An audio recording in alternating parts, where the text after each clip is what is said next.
Thanks, Claude. Excited about these guys joining us. Another great group, very hard working staff to kind of bring this into one group, and still not over as far as guys will sign in February and all those things. I'm excited about this group.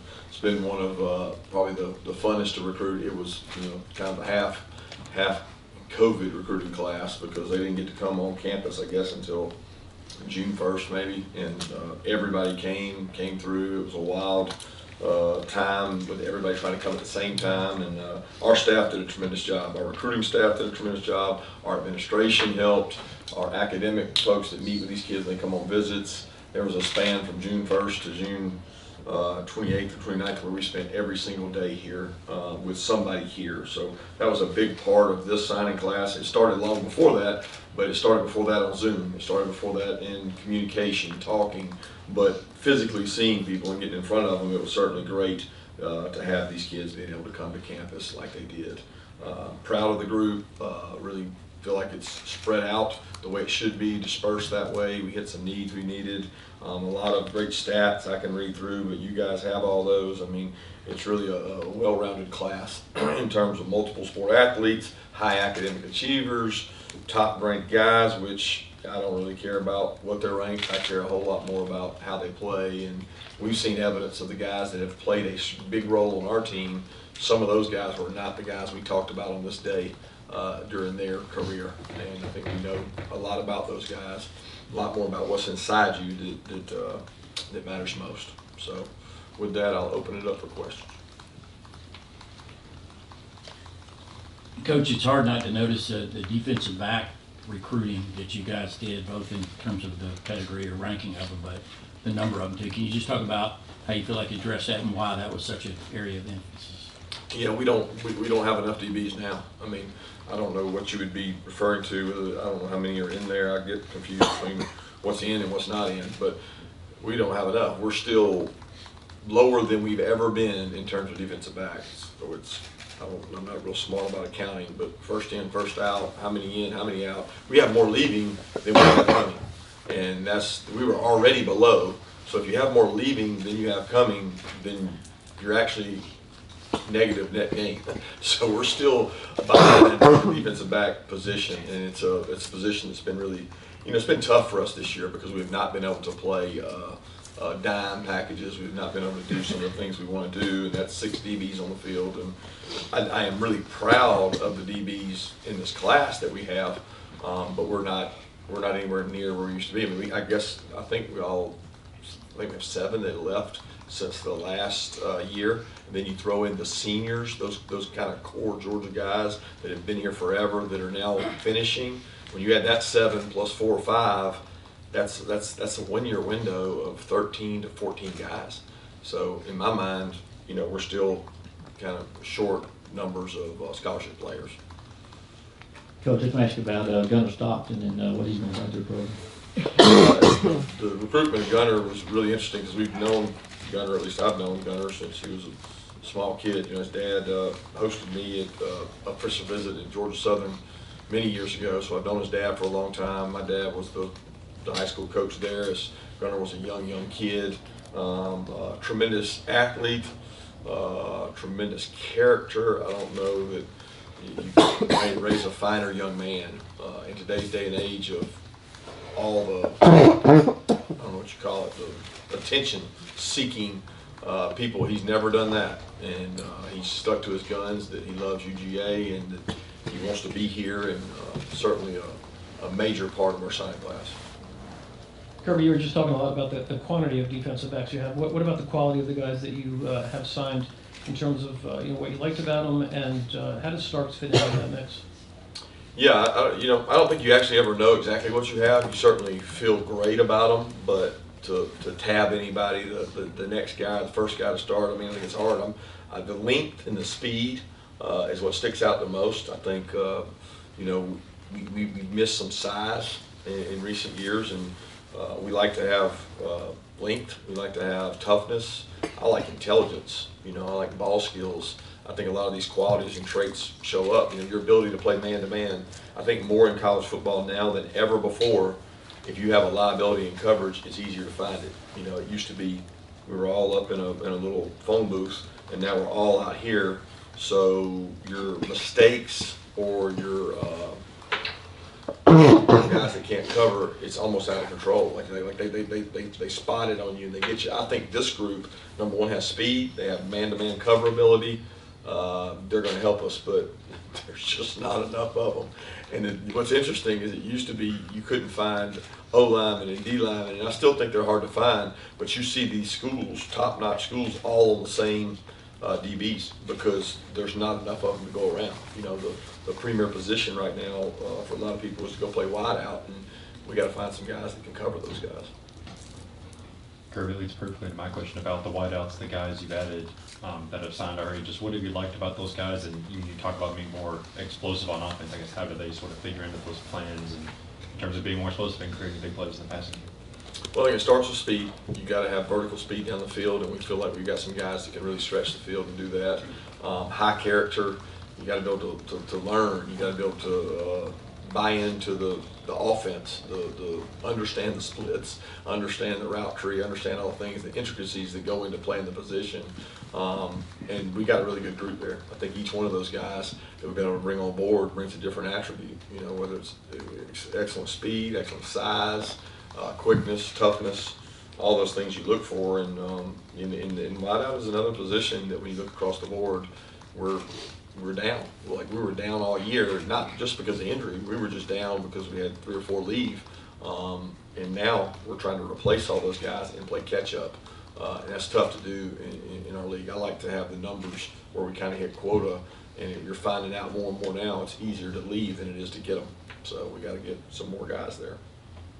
Kirby, you mentioned stars and rankings, not caring about that. On O-line recruiting, I think people around here kind of gotten accustomed to the 5 stars, blue chips, whatever. These guys this year not on there. What went into the evaluation of these guys and pursuing this group of O-linemen? Well, I think it's like everything. You have a group, you have a class of O-linemen, and any NFL GM or scout will tell you, okay, this class is loaded with this. You know, last year's NFL draft class had a lot of really good corners. You know, we had 2 corners go pretty high. But we had corners go before them. It was a really big corner draft class. As you look across the country, the offensive line class now, I'm not talking about recruiting rankings like you referenced. I wouldn't refer to that because they're going to have a certain number of 5 stars and 4 stars they've got to hit. But the pool of offensive linemen probably wasn't as great as it's been in years past in terms of quality depth at that position. Now, if you go statistically, there's 104 stars, 25 5 stars. There may be the same number, but we're talking about on our board, we rate things completely differently than stars and things like that. We rate them where we can rate them across classes, meaning compare a guy in 3 classes ago to a guy in this class. There were probably not as many guys. I feel great about the guys we got. We got a couple guys with great size. We got a couple guys with great upside. Kids that we think are going to be really good players that maybe haven't played football for a long time. But I love the core group we got, and we've got a good group here and good nucleus here on campus that we feel good about in terms of offensive line. Kirby, these days you have 2 signing periods in 2 months. You got units now getting NIL deals, and then you've got to get ready for the playoff in the middle. So from the face of it, it seems like a mess. Do you have any thoughts or suggestions on where it needs to be heading? I don't have any thoughts where it needs to be heading. And, you know, a mess would probably be your words. It's the world I live in, so it's not a mess to me. It's the world I live in. It's like, you know, you better learn to deal with it and be on top of it. And we're all dealing with the same mess. So who handles that better is everything. And I focus on how we can do it better, not on how messy it is. Outside of Chandler Smith's speed, what else stood out to you or about him in his recruiting process? Character. He's a high character young man that we actually recruited a long time and had an official visit set up with, and then he ended up committing to Florida. And after that, we kept in contact with him. I think he's got a great set of parents, military based, on time to everything, Academics important to him. He's really fast, track guy, excellent hands. And when you look at the skill positions, that's the one trait that you probably don't develop as much as a lot of other traits, which is just sheer speed. Kirby, I wanted to ask specifically about Malachi Starks. I guess one, with his body type and athleticism, do you see him maybe as a potential star? And I guess two, nowadays, do you recruit maybe specifically to the star position versus maybe taking a safety or corner and converting to that position, down the line? Well, if we thought a guy could be a star, a really good star, then we would say he can also be a really good corner or safety. It's not like we recruit to the star position. I mean, certainly it is a position in and of itself. He's on the field 85%, 80% of the season, but we don't look at it that way. I look at it as you're developing two positions when you're here in any position. If you're a guard, you're developing as a center too. If you're a tackle, you might be developing as a guard or center. If you're a back, you're going to develop as a wideout replacing space. If you're a wideout, you're going to develop as a slot. So everybody has two homes because we want to develop you where you become better and not specialize. So the star position is a guy that we've had corners that play star and we've had safeties that play star. But I think Malachi has a bright future. He's fast. Number one, he's very intelligent.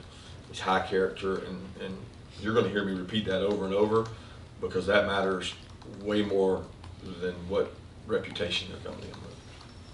Kirby, how big was persistence with this class going after guys that may not have been committed to UGA at the time and looking elsewhere, but that were y'all were still interested in, stayed involved with them all the way through? Yeah, it's always the case. I wouldn't say this is like just this class has been persistent. It's every class. It's consistency in messaging.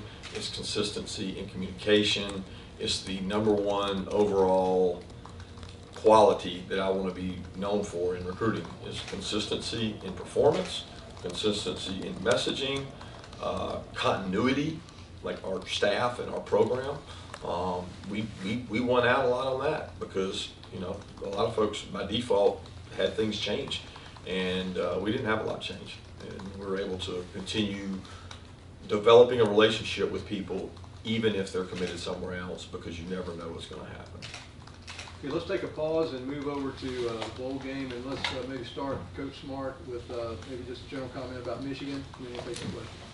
Well, we really haven't focused on Michigan in terms of our preparation with the players. We have focused on us. We've been able to get a light practice in, I guess it was last Saturday, a heavier practice in yesterday, and we've been able to get some conditioning and workouts in between as we've been recruiting and on the road recruiting. The players are finishing up final exams.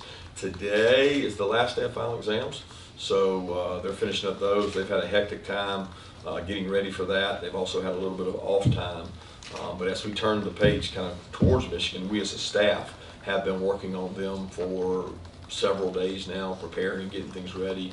We'll start prepping the players for some of that here in the next couple days, and we'll kind of batten down the hatches and start practicing a lot heavier here tomorrow for those guys. Raise your hand.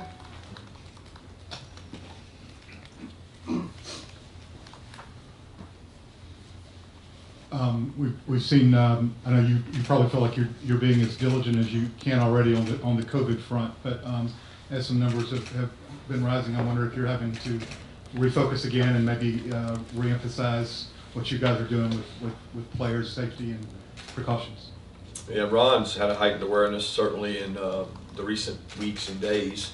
We've got a large portion of our team that's been vaccinated and continue to be diligent about that and ask the guys that aren't to be extra safe. And we've taken some precautions around the building to be smart. Certainly that time of year, we went through the kind of, I don't call it a flu season, but we had a little bout with the flu there that made me concerned as well about COVID. But here in the last couple days, we've really been on top of it, and our guys are understanding that we have to be safe. We cannot afford to lose anybody at this time, and Ron and his staff have been incredible. Kirby, obviously you put out the statement about Lanning and his departure. Just wanted to, get further comment on that and how that's been. And clarification, when you said that Schumann and Muschamp would be co-defensive coordinators going forward, is that for the bowl game or is that for next season? Yeah, clarification is Muschamp and both Muschamp and Schumann will be co-coordinators. That's what the clarification is. So Lanning's done a tremendous job here. He is by far and away one of the most loyal guys, hard-working guys that I've been around. He's bright, he's energetic, he's a good teacher. He'll do wonderful things at Oregon. I'm so happy for him that he got an opportunity for a job like that. You know, he had several interviews, several opportunities that he was not interested in, some that he was, and it was one that he thought would be a great opportunity. So I'm glad he's staying on with us to help us finish this thing out. He's done a great job. Coach, a couple minutes ago, Lewis said that Michigan plays big boy football. What stands out to you in terms of their physicality and what you've seen so far? Great run game, great backs, 3 really good backs, really physical. I mean, just extremely physical at the point of attack. 2 quarterbacks that are, you know, one's really athletic, the other's athletic, and they use both those guys.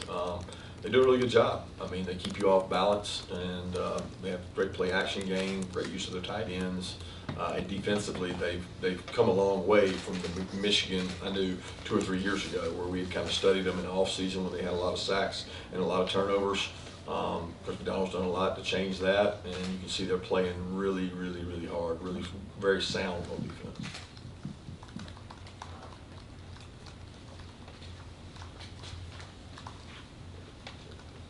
Kirby, I guess you're going to find out more as practice really does get going. But you know, following the SEC, how is the mentality of the team? And I think thereafter, you said that, you know, you thought you'd have their attention more so. Has that been the case? Yeah, we haven't done a lot, so it's really good to get them away. Focus on finals, focus on their health, focus on a lot of other things that they've got going on. Because I think to get somebody's total focus, you can't sustain that for 4 weeks. You can't sustain that for 3 weeks. And you want to build to a point of getting back to an in-season mode. I don't think you can continue doing what you did in season for 3 and 4 weeks because the game's too far away. So, you know, we're taking a mental check to say, okay, what kind of shape are we in? What kind of physical shape? What kind of mental shape are we in? Our guys are in a really good place. And we've slowly started to come back, like I mentioned. So the 2 practices that we've had, they've been high energy. They've done an awesome job. They've been great. But it's more about what they're going to do from this point forward as we really get into things this next couple weeks. Kirby, obviously this is a weird time with people dividing attention between signing day and what's moving forward. So now that we're talking about the game, obviously quarterback and moving forward is always a narrative. So has anything happened since that game that has caused you, or are you going through a reassessment process before the game? And if Stetson Bennett is still the guy, can you specify specifically what it is about him that you like over JT Daniels going into this game? Yeah, I don't know if I can answer all those questions. There's like 3 of them in there, but at the end of the day, I think we have 4 really good quarterbacks in our system. I really feel confident in 4 guys that can play quarterback for us. I continue to say and repeatedly say both those guys are evaluated each and every day. Stetson did some really good things in the Alabama game. He made a couple bonehead plays as well that he has not played and he has not done in the past. Just like we reassess every single position, just like I said after the game, we reassess everything by how you practice, what you do, and everything you do. But his feet have been a blessing for us. His ability to run, scramble, make things open, make plays with his feet has been good. He made a couple poor decisions in the last game, but he's not the only one that did that. So we'll continue to evaluate it. I hope that answers it for you. Raise your hands. Any other? In the back right here.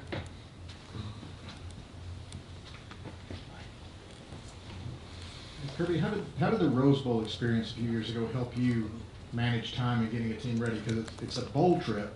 They're several days early, but yet there's huge significance in this game, unlike other bowls where there's another game after this one conceivably. How do you approach that with the team, and it still being a bowl trip? Yeah, it's huge significance in every game. Yeah. Just making sure we're clear on that, because I know that people don't think the bowl games matter, but they matter. Certainly being in the CFP heightens the attention to it, and we have a really solid plan. You know, I was able to be a part of that CFP process while at Alabama. I was able to do it here, and we feel really comfortable with the prep. You know, we build up to a point, then we have a Christmas break, and then we have a game week at the location. When we go to the location, we're honed in, we're focused, just like we would be for a bowl game. I think the intensity of the practice and the awareness of the situation of your leaders on your team is probably the biggest difference. You know, I mean, people are really locked in and focused and attention to detail, just like they should be for a bowl game. You don't like treat things differently, but our guys are aware of that, and you prepare in a very similar fashion in terms of getting ready. Right now, we're actually trying to get our team better, like get our 2s and 3s as many reps as possible, because it's like an extra spring practice. I mean, we'll have 14 to 15 practices before we play, and that's literally an extra spring practice. Got time for 2 more questions? I've got kind of a two-parter, Kirby. One, going into this year, everybody thought that everybody had to score a ton of points to win. That was kind of the new college football. You guys had historic success. I think you had to go back to '86 Oklahoma to find a team that did what you did during the regular season in points allowed. So one, do you think you were able to show that maybe you don't have to get into those type of shootouts and score so many points? And then two, you were at Alabama one year when Coach Saban said there were a lot of guys with their eye on the NFL, and that might have detracted from prep. What did you learn from that experience as Alabama redeemed themselves a couple years later with a national title? I'm not sure I understand the last question. Is that directed at our team or just in general? 12 or 15 guys that could get drafted. How do you keep those guys? 12 or 15, that would break every single record that I've ever seen. But it's good. It's good. I mean, I don't know how many will get drafted, but it's usually higher for you guys than what the NFL people tell us. But regardless of that, I think every year we go play, we have a group of players that potentially could get drafted. I think you would agree with that. We have a group, whether that's 60 or 3, but we have a group. The distraction is only if you make it one, because the best way to get drafted higher is to do what? Play well. And I think the distractions outside of our building, they're there year round. I mean, the distraction of an agent or a whatever, social media, that never changes. It only becomes greater and greater and greater as you move along throughout the season. But these guys have been incredible at being focused at what they have to. I mean, Michigan has guys that are going to get drafted have that. At Alabama, Cincinnati, that they all have good players. They wouldn't be there. So everybody's dealing with that, and how you manage it internally. I'm talking about within your goal session groups, your leaders on your team. That's really a team that comes out ahead, that has the ability to jump out ahead. As far as your defensive question, I mean, I think it's week to week. I think it's really how your defense plays. Could our defense keep us in some games where we didn't have to shoot out? Sure, we did that some this year, but we also had ones where people scored. You know, there's times at the Tennessee game that was looking like that. Certainly the Alabama game would be one, but a lot of that is based on what we did, meaning what did we do? We didn't play this coverage right. We didn't play that coverage right. And when you don't do those things, you give up big plays. And when you give up big plays, you know,